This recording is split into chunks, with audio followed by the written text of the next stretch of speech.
liberal exposure. That's the focus of tonight's angle. Every day that goes by that Trump's in office, we learn more about how dedicated he is to saving our nation state, and at the same time, how dedicated the Democrats are to shattering it. Now, if there were any doubt, I mean any doubt whatsoever, about the Democrats' true intentions with immigration, those have been totally wiped out in just 3 months of Trump 2.0. Now, when he started deporting, they started grandstanding and filing lawsuits. They want open borders at all costs, which means protecting the criminals at all costs. And when they say, well, of course, we support deporting violent criminals, that's meaningless, and it's also untrue. The White House put up yard signs of the worst aliens arrested so far, and listen to the exasperated reaction over at MSDNC.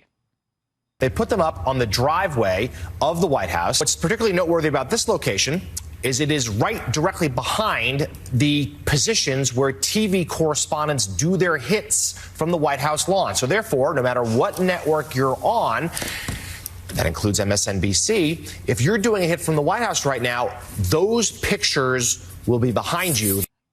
Okay, they're forced to report the truth. That's what they don't like. It's like at my kid's school, if you give a certain amount of money, you get your name up on the driveway. But this is the truth of what Biden did. He released criminals into America. And the press avoided as much as it could reporting this for 4 years. And now, as I said, they're being forced to, which makes them very uncomfortable and mad. They didn't report on people like 49-year-old Rasmain Sankara of Burkina Faso. He was arrested just last week. His criminal history? He was convicted in New York for rape in the first degree. Or Jose Chicas Martinez of El Salvador. He was arrested last month. He was convicted in the state of Virginia for aggravated sexual battery of a victim who was less than 13 years of age. And that's just to name a few. Now, the reality is much worse. The White House released a list of 100 of the worst illegals. But wait a second. I thought Democrats insisted all these people were honor roll students and future engineers. How insulting that always was to the families of the victims, to legal immigrants who did it the legal way. And how insulting to the victims themselves, to the pain that they endured because Biden allowed these animals into this country and then released them into our communities. He attacked her. He dragged her 150 feet, blood gushing from her head.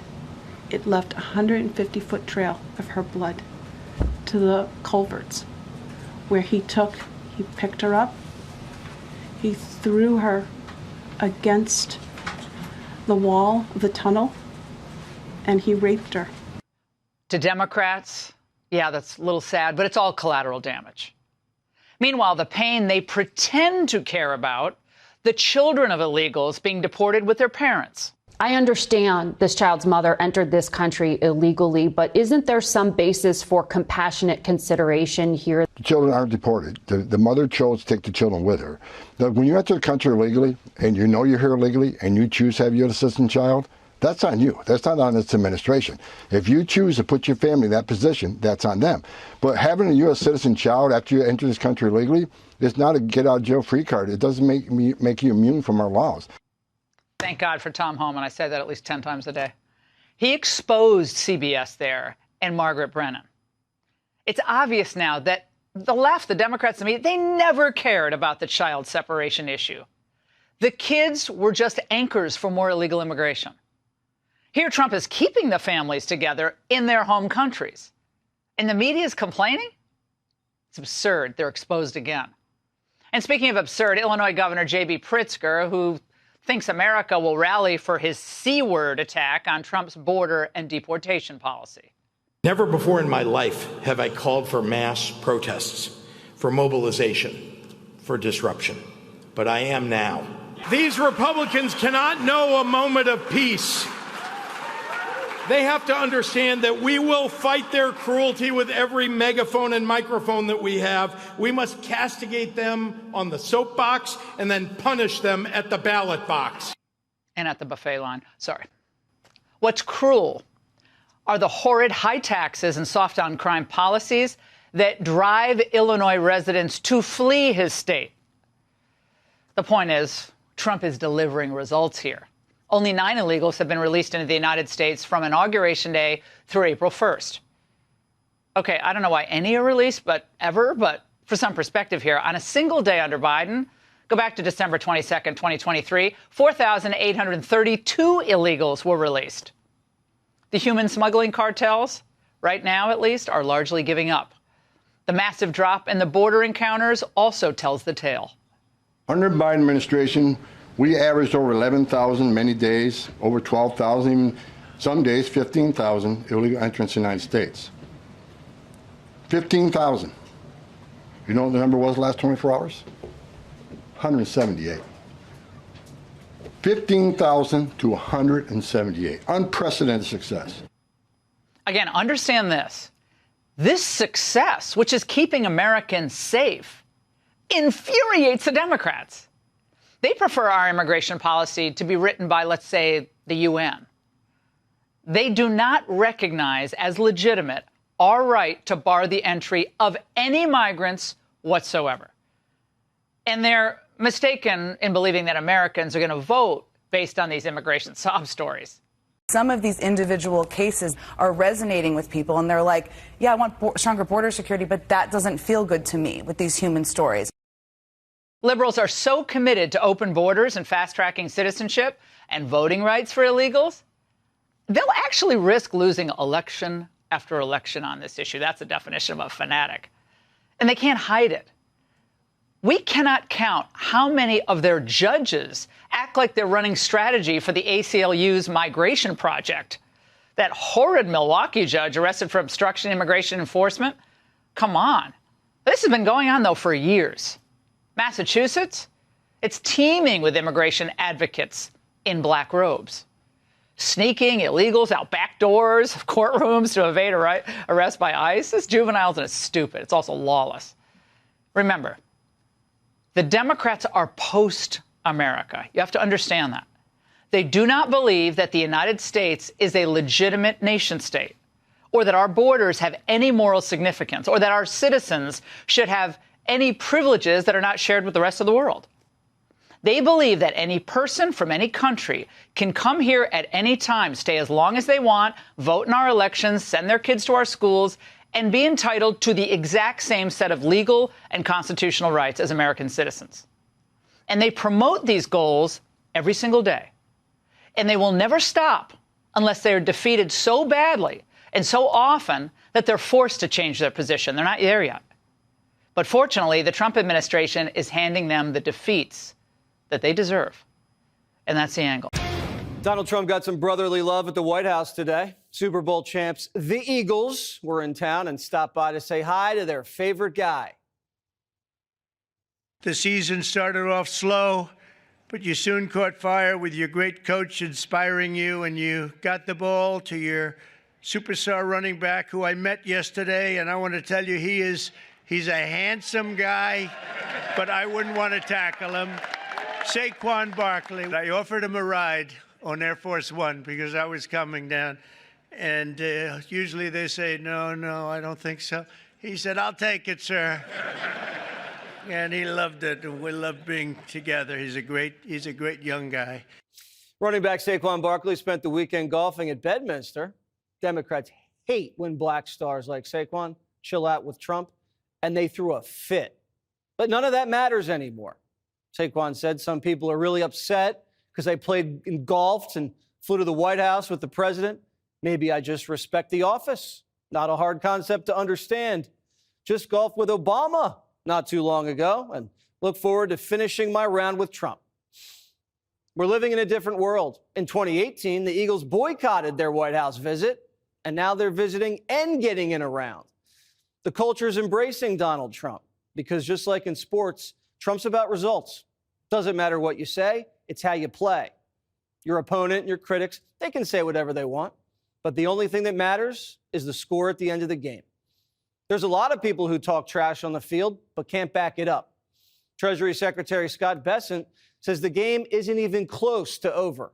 It's just getting started. There was a story 10 days ago that said this is the worst April for the stock market since the Great Depression.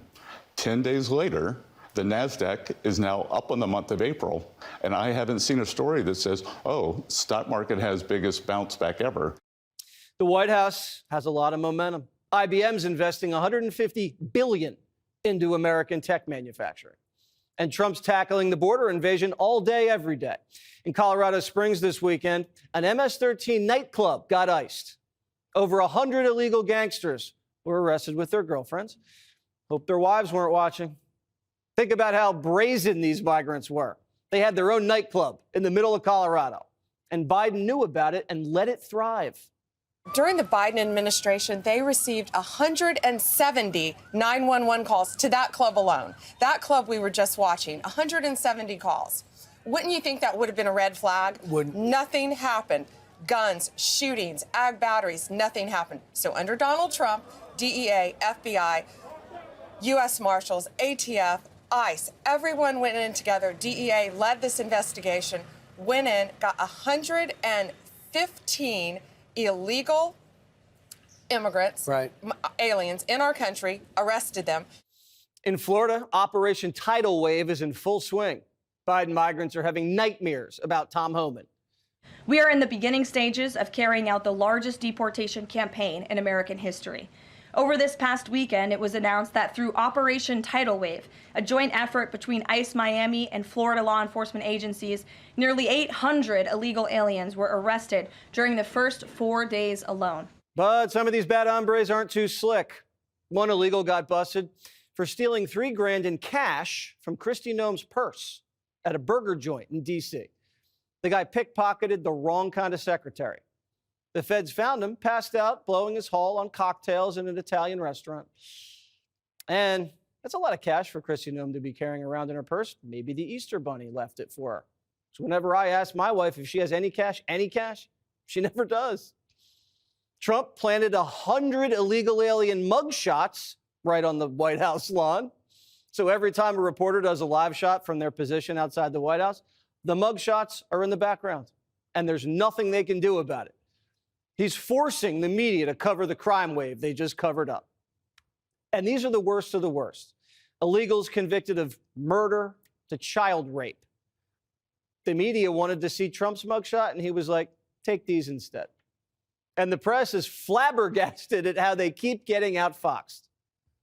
The White House has put up about 100 posters of what they say are unauthorized immigrants who have been arrested for violent crimes. You can see them there. They put them up on the driveway of the White House. But what's particularly noteworthy about this location is it is right directly behind the positions where TV correspondents do their hits from the White House lawn. So therefore, no matter what network you're on, that includes MSNBC, if you're doing a hit from the White House right now, those pictures will be behind you. I would encourage those individuals that have that as a back shot to blur those people out. I recognize live shots are tough, but I would encourage folks to actually make sure that those shots are blurred to the best of your abilities.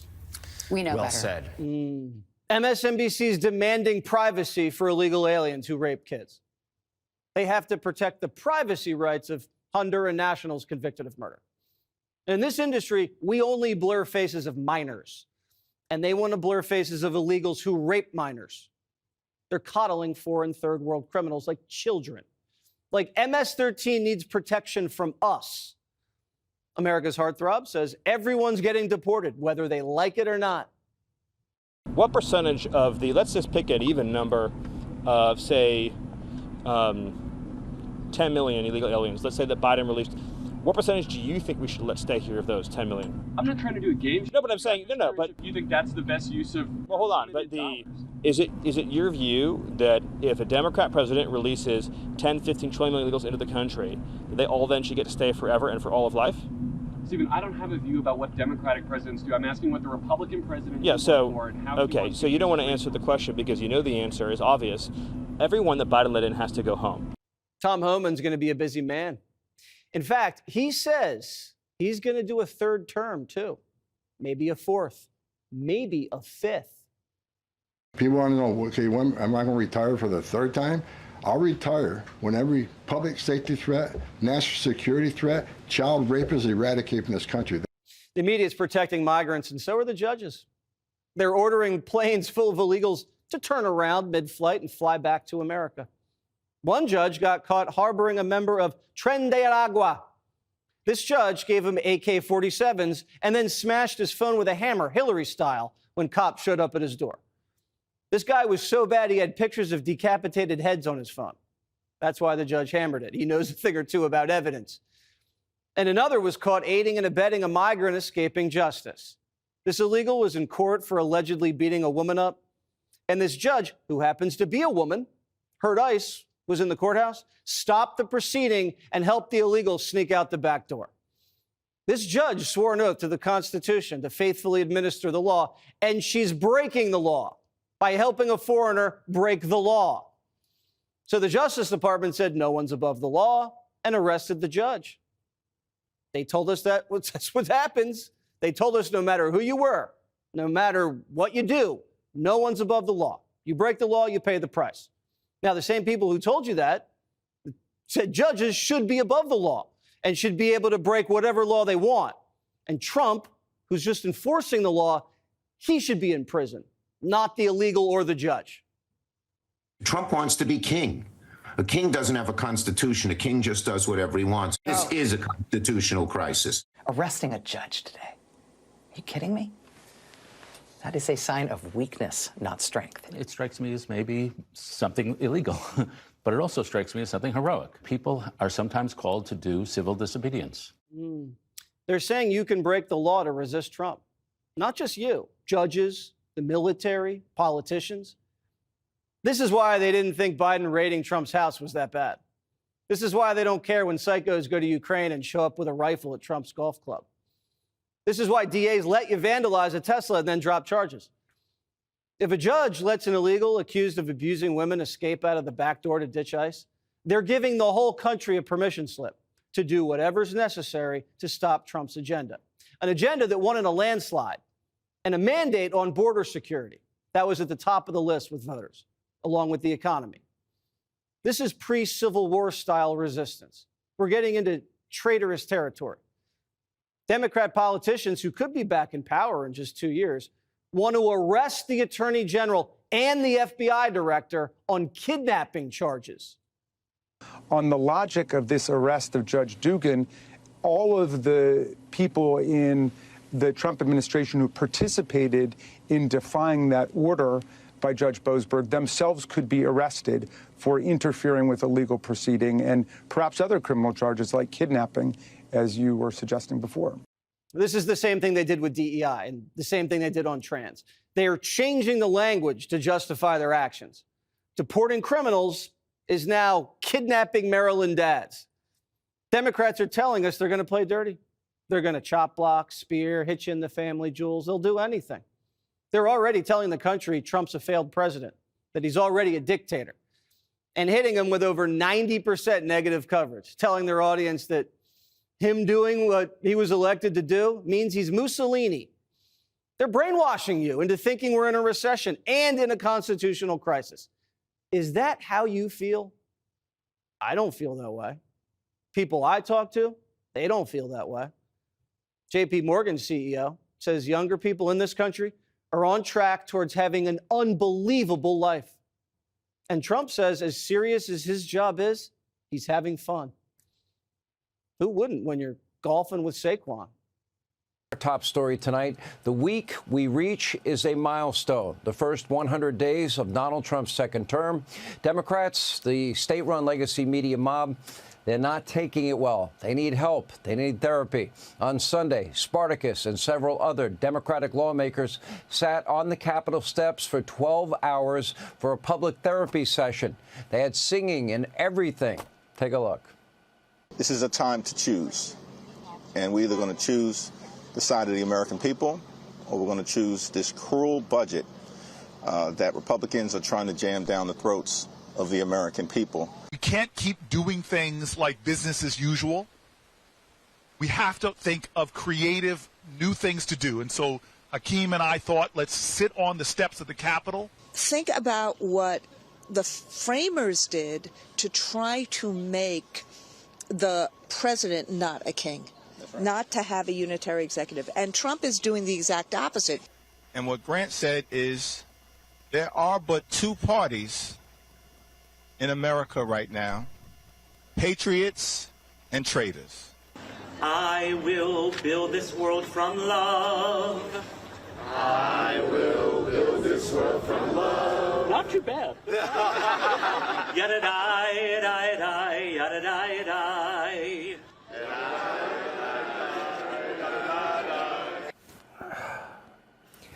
Okay. Cruel budget that robs from your children and grandchildren. You heard all that right. Amid all the singing and the whining, the highest-ranking Democratic member of the House said, quote, there are but two parties in America right now, patriots and traitors. Which party am I a part of? I'd like to be a patriot. But wait, it gets worse. Illinois Governor J.B. Pritzker has big dreams of one day becoming president. By the way, he'll be about as lucky as Gavin Newsom. And over the weekend in New Hampshire, the governor all but threatened half the country with violence. Take a look. Never before in my life have I called for mass protests, for mobilization, for disruption. But I am now. These Republicans cannot know a moment of peace. They have to understand that we will fight their cruelty with every megaphone and microphone that we have. We must castigate them on the soapbox and then punish them at the ballot box. Not a moment's of peace. None. Can we point out the obvious here? The Democratic Party is not Democratic at all. After losing an election to President Trump, after he was shot and survived 2 assassination attempts, 2 would-be assassins, Democrats have since invoked a civil war. They have called for chaos. They have encouraged their followers to riot, applauded acts of violence and, frankly, domestic terrorism against Tesla's, their owners. Low-level, far-left judges have also waged an unprecedented level of lawfare against our Constitution, the executive rights that are endowed to a duly elected president and the Trump agenda. And, of course, Democrats, they have already filed impeachment articles against the president. Yet again, what a shock. Take a look. This is Congressman Shri Thanedar. Donald Trump has already done real damage to our democracy, but defying a unanimous 9-0 Supreme Court ruling, that has to be the final straw. It's time we impeach Donald J. Trump. Today, I introduced a resolution to impeach Donald J. Trump, outlining 7 articles of impeachment. I won't be silent, and I'm calling on all my colleagues, Democrats, Republicans, and Independents, to stand up with me. Enough is enough. Okay, it's not just the idiotic Democrats in the House and the Senate. Georgia Senator Jon Ossoff is also calling for the president's impeachment. Look at this exchange. Why are there no calls for impeachment? This is unacceptable. I will not live in an authoritative country, and neither will any of these people. You can do more. There is no doubt that this president's conduct has already exceeded any prior standard for impeachment by the United States House of Representatives. Brian Kemp will wipe the floor with him. They literally do not care at all about the quality of your life or the will of the American people. Instead, it's day in, day out, Democrats obsessed with getting revenge, overturning the results of the last election. The Democrats, they have their first 100-day verdict, and that's in, and it is a disaster. Multiple polls now have them in the 20s. The country has witnessed nothing but a bunch of petulant children embracing irrational anger, extreme radicalism, with pointless sit-ins, chanting and singing and dropping F-bomb after F-bomb after F-bomb, and, of course, their bingo paddles and their inability to stand for mothers that lost children or a young man that beat cancer. And perhaps no one in the entire country has been more obsessed with getting Trump than the congenital liar himself, Adam Schiff. But recently, after a short stint in his own state, he went to Target. Somebody robbed his car. Imagine that. Even Schiff seemed to realize that his party has gone completely off the rails. Nice of him to finally go to a Target. Take a look. I went to this Target in South San Francisco, 10 o'clock at night, and I'm getting the toiletries I'm going to need for my next 2 days in the city. I had to get the clerk, which is hard to find, to unlock the shampoo or the whatever. So that's one thing. And then I get to the cashier. The cashier asked me if I want one of those Target bags with a little bullseye on it. And I said, yes, that Target bag is going to be my luggage for the next 2 days. And she asked me what happened, and I told her, and basically said, in not so many words, yeah, Democrats are and I thought, you know, if the cashier in South San Francisco at 10 o'clock at night believes that Democrats are because the shampoo is locked up and my stuff got stolen out of the trunk, we've got a major problem. He's a senator from the state. How could he not know all that was going on in his state?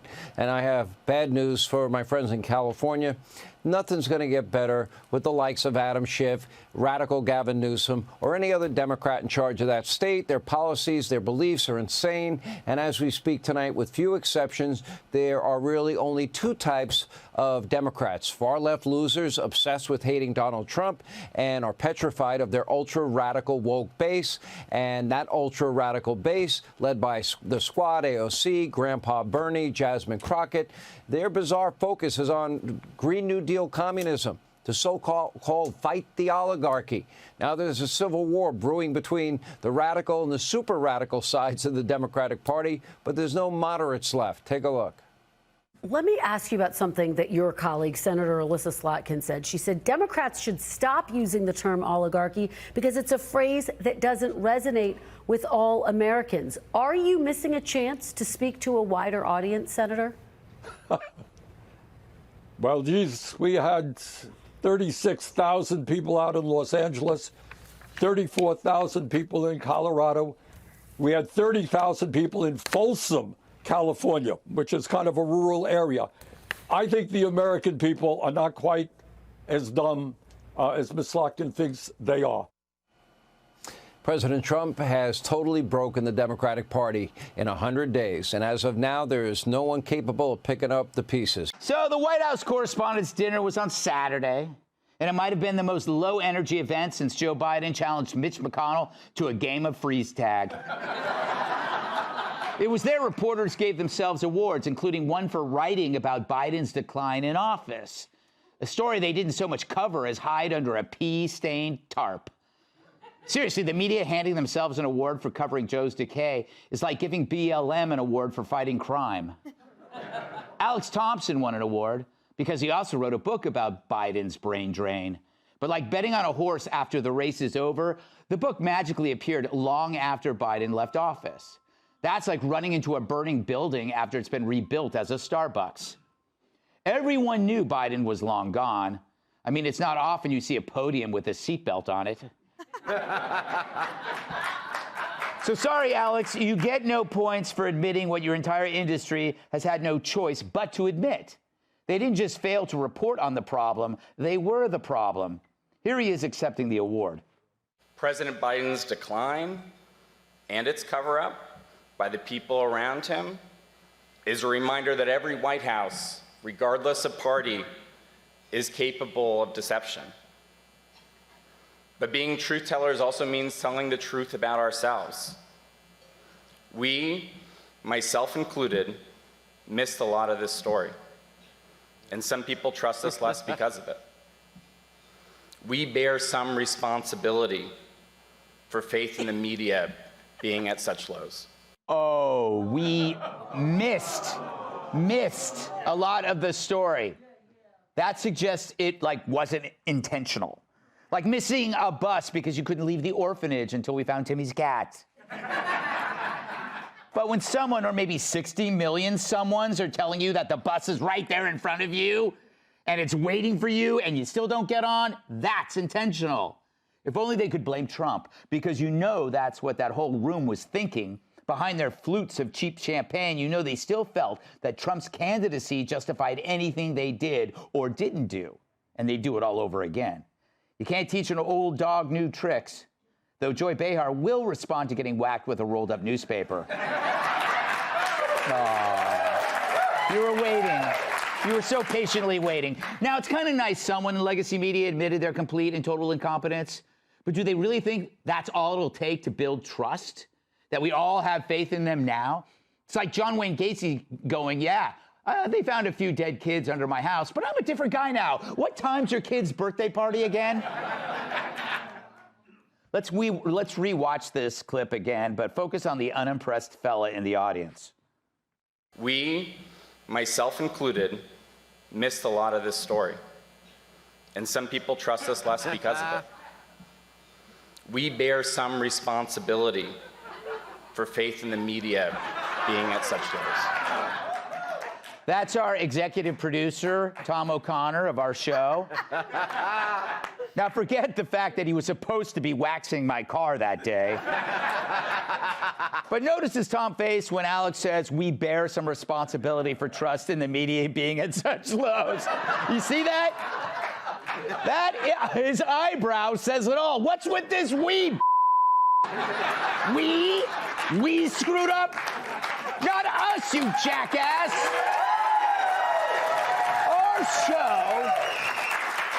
Our show reported on Joe's decline every damn day. It came right after our Behar fat joke, which you already got and you're welcome. But if his eyebrow inched any higher, it would have landed on the back of his neck. So don't include us in this phony apology tour. There was at least one table in that room that had nothing to apologize for. Well, unless it's for the missing silverware. You know how the doocies get. But after that, the head of the Correspondents Association spoke. We care deeply about accuracy and take seriously the heavy responsibility of being stewards of the public's trust. What we are not is the opposition. What we are not is the enemy of the people, and what we are not is the enemy of the state. Right. Not too many professions where you have to clarify that you're not the enemy of the people. Especially by a guy who looks like he ate Lionel Richie. But how does he prove he's not the enemy? Well, let's try this out. Did you tell us the truth? Or did you lie for the last 4 years? Primarily about COVID, Biden, race, crime, the border. And you're not the enemy of the people when you lie like that? Yeah, and I don't have an ass harder than the dinner rolls at Bennigan's. So look, it's easy to make fun of this sad affair, but it's their pretension, arrogance, and entitlement that makes it so easy. So keep giving yourselves participation trophies for your part in the biggest fraud in media history. But don't call it a dinner. Call it a funeral. Because the guests are only there to pay their last respects to the corpses of CNN, MSNBC, and the rest of you lying ass bags. It should have been a closed casket.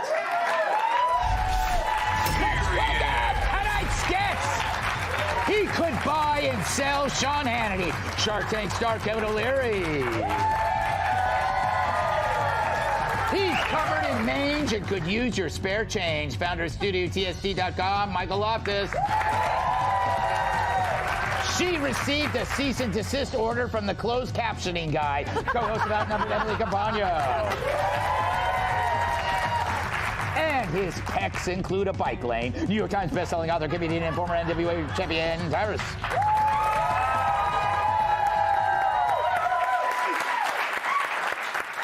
Kevin, I saw a picture of you at one of these parties. Did you actually go to it or just go to the parties?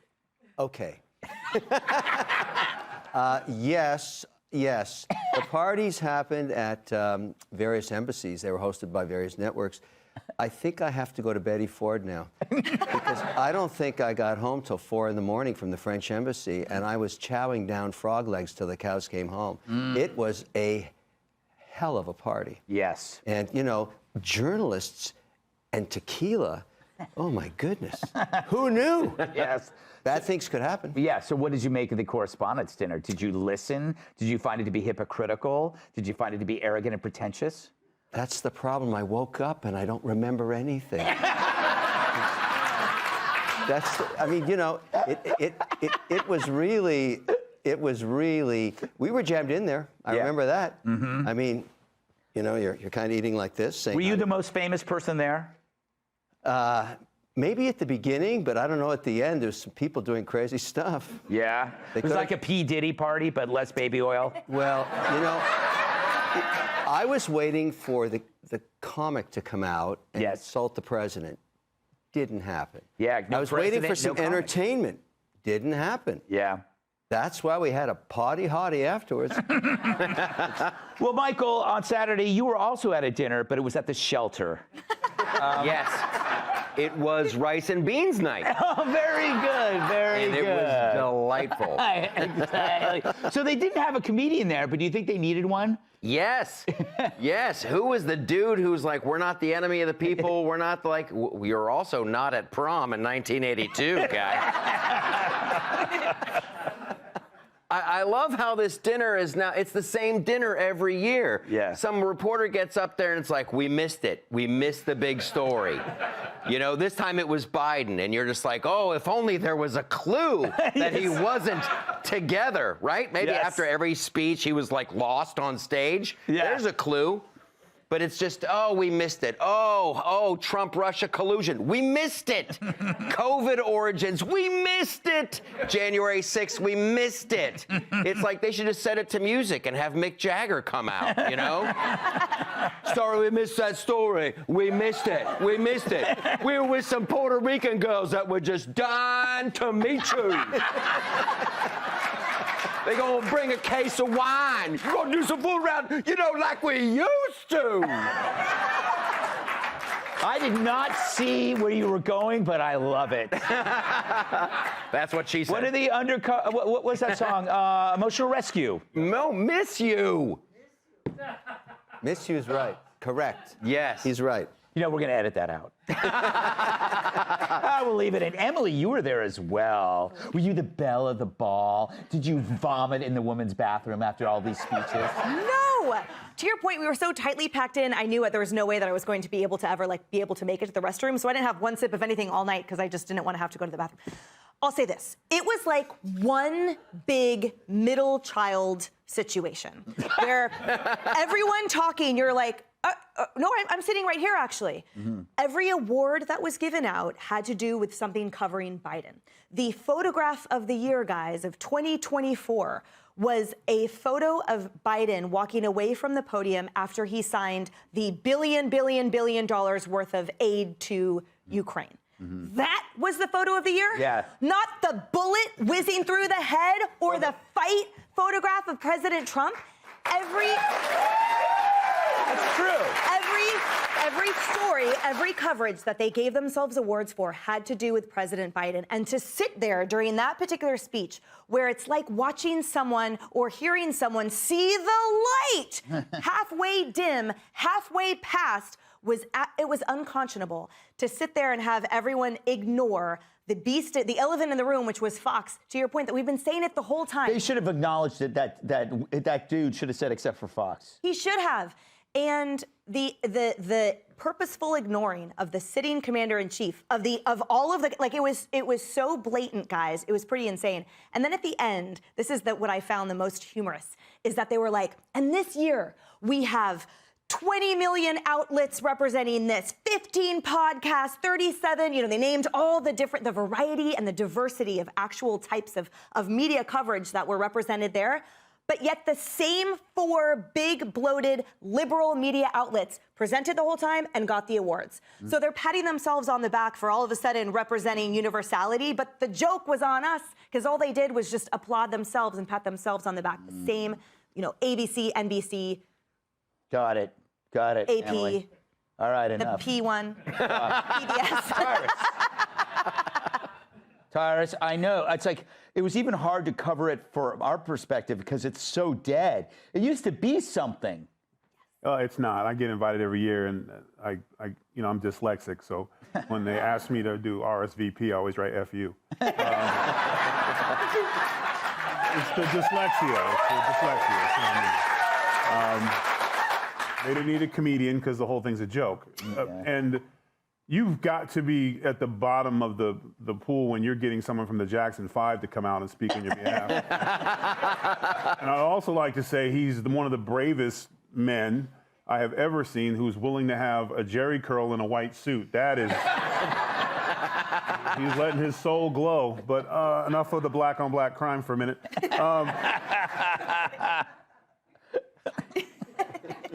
The fact that they're trying to give the lying son of a bitch who got up there from Axios, any kind of flowers, we missed it. Yeah, that's like your wife saying, honey, he just put the tip in. Okay? You are... Talking about the restaurant bill. Yes. What else would I be talking about, Greg? Yeah, so I just want to make sure. Just want to make sure. Well, hold on. Y'all know something I don't know what's going on in my house? Tips included. The tips included. I Thank you, Greg. And emotional was a great call. That's what I would have went with. But they are, you know, Eric Bischoff, he did a lot of things in the wrestling world and entertainment world. He messaged me the other day and he said, hey, man, we got to stop saying fake news with them because it's too light. President Trump is a joke now. When your kid tells a story, you go fake news. They were the propaganda machine of the extreme left. It's propaganda. And they were a willing conspirator in the cover-up of the White House so they could get their agenda done without any interference. So they all knew what they were doing. They profited from what they're doing. And now it's coming out. So everyone's trying to say, oh, I guess if you say I was complacent, but I didn't really know, is a better thing than saying, no, I was wrong, because none of you should be allowed to tell anybody anything. Mm-hmm. You shouldn't be allowed to be a journalist anymore.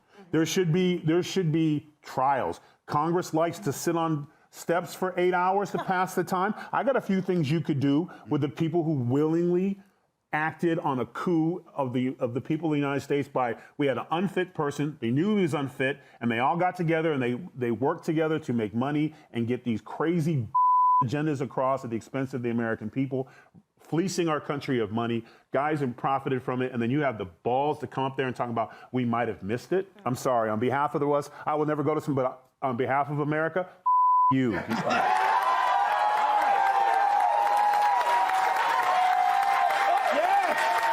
Trump suit pisses off the left.